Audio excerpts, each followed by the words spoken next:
We look at the latest in the newspapers this Monday morning. We begin in Nigeria, where there is high anxiety in the Nigerian armed forces. The Vanguard newspaper says this is due to the much-anticipated changes President Muhammadu Buhari is expected to make in the military leadership very soon. The development will see the exit of the Chief of Defense Staff, the Chief of Army Staff, Chief of Air Staff, and the Chief of Naval Staff. The changes, which Vanguard learnt may come in the week, would also have top officers, among whom are over 150 officers in the rank of Major General in the Army retired. Sources indicate during an unexpected meeting, the President had informed the military chiefs of his action and directed them to dust up their files in preparation of handing over whenever he carried out the action.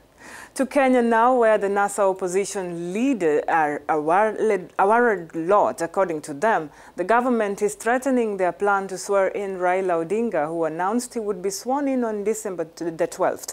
The organizing committee, unveiled by the NASA coalition on Friday, is supposed to come up with a plan for defying the Jubilee government, including a fresh election and secession through a people's assembly. The Daily Nation says despite the plan to swear in Raila Odinga, there are divisions in the party, since some members are opposed to the swearing in, which would be of dubious legality and possibly largely symbolic. The division pits mainly younger politicians against the seasoned ones, who believe that being sworn in would be catastrophic for Odinga and his running mate Kalonzo Musyoka.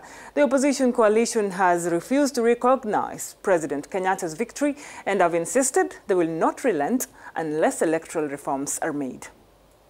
A junior researcher in the Queen's College in Oxford will undertake a scientific expedition on Seychelles' Aldabra atoll later this month to determine the reasons for the decline in one of its tropical seabirds. This is information according to the Seychelles news agency. The researcher Annette Fayette said that over the last few years, Aldabra has seen declines in the red-tailed tropic birds, but the reason is not clear. So she says, quote, finding out why such decline is happening is critical to inform conservation measures to help protect this species, end quote. She will be using state-of-the-art technology to track the species' feeding movement, to understand where they feed, what they feed on, and how they may relate to their breeding success. The expedition will take place when the birds breed on the island from December to January on Aldabra, which is one of the UNESCO World Heritage Sites of Seychelles, an archipelago in the Western Indian Ocean. That's it from me.